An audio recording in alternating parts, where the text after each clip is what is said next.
For more complex layouts, use Display set to Inline-block. In the last clip, we looked at the CSS display property. We tried out None and hid our header. We tried Block, which stacked our inline anchor elements vertically like block elements. And we used Inline to stack our skill paragraph blocks horizontally like inline elements. Another option is Inline-block. Let's try out a display value of Inline-block for a more refined layout. Our tools are just as we left them, with VS Code on the left and the browser displayed on the right. Let's close the developer tools for more space. Before we start, let's add a bit more content. In the index.html file, let's add our soft skills. Scroll down. We'll insert 2 paragraphs within the skills section, after the end of the skills div element. I'll paste them in. You can see the full paragraph text in the browser. I defined a class of skills-management for the first paragraph and skills-communication for the second paragraph. Looking at the browser, we now have 3 horizontal paragraphs. Wouldn't this content look better in 3 vertical columns? We'd want this div element with the skills class in the first column, this paragraph element in the second column, and this paragraph element in the third column. Let's see what we can do. Click the Style.css tab. We'll declare styles using our 2 new classes as selectors, skills-communication and skills-management. To divide our skills into columns, we first define a width for each of the 3 columns. We want to leave a little room for margins, so we'll set the width of the skills class to 25%, and each of the 2 new classes will set the width to 30%. Now the content should fit next to each other, but because the elements are block, they are still stacked vertically. To change that, set Display to Inline-block in each of our 3 style declarations: Skills, Skills-communication, and Skills-management. Like magic, we now have 3 columns. Yay!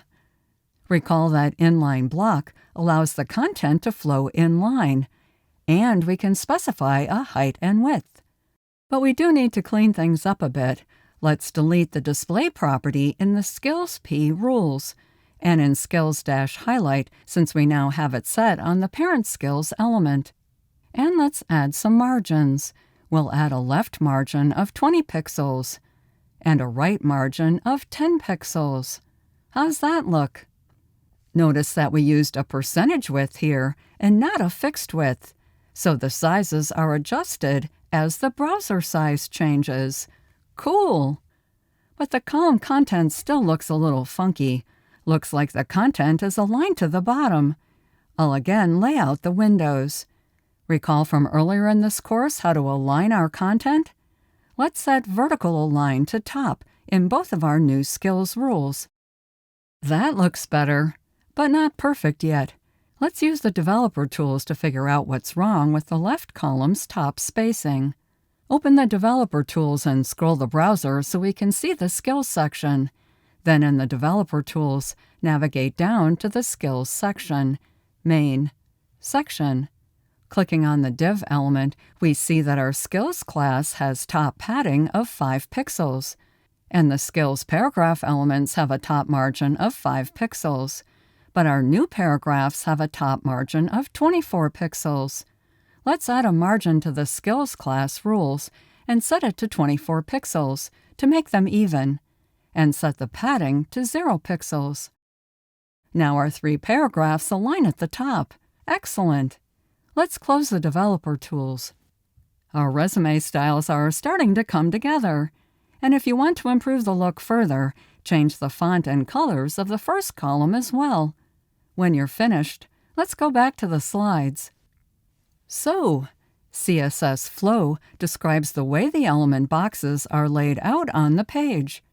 One key property that controls the flow is the display property. Setting the display to none hides the element's box. A value of block displays the element box with a line break before and after the content. Inline displays the box in line and does not add a line break. You can't adjust the width and height of most inline elements. And setting the display property to Inline-block flows the element in line and allows setting a width and height. With Inline-block, we can lay out our pages into columns, such as these 3 columns of skills.